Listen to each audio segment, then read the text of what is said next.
I'm going to be presenting our paper titled The Impact of Financial Support in Schools with High Concentrations of Students in Poverty.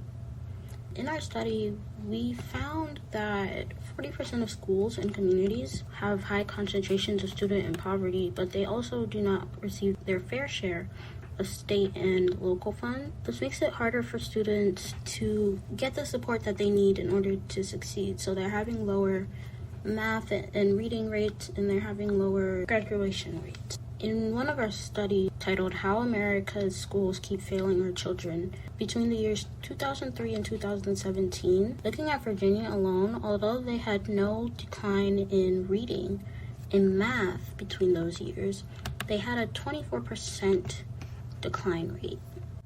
With results that concerning and only decreasing from there, especially with being unqualified, and these schools having more teachers who are less qualified than schools that have higher funding.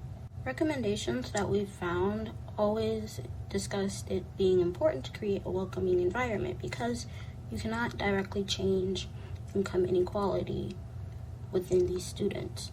Many of our recommendations were not directly from texts that we found because there wasn't very many information on low-income communities outside of free and reduced price lunches surveys, but we found that it might have been better for these classes if we had smaller class sizes for teachers and increased the school's funding for resources overall. We know that this can help student development when they're able to be better nourished or they're able to have more attention towards them, especially when they're learning. In our experiment that we proposed, we wanted to look into 10 low-income community schools and 10 high-income community schools.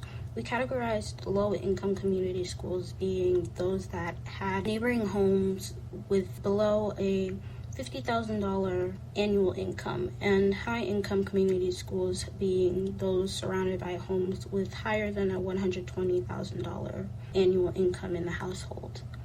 We want to track these students from each school from kindergarten up until they graduate, and we wanted to see how their socioeconomic status affects them when they go into taking things such as the SOL, when they receive free reduced lunches, and seeing their GPA and discipline records.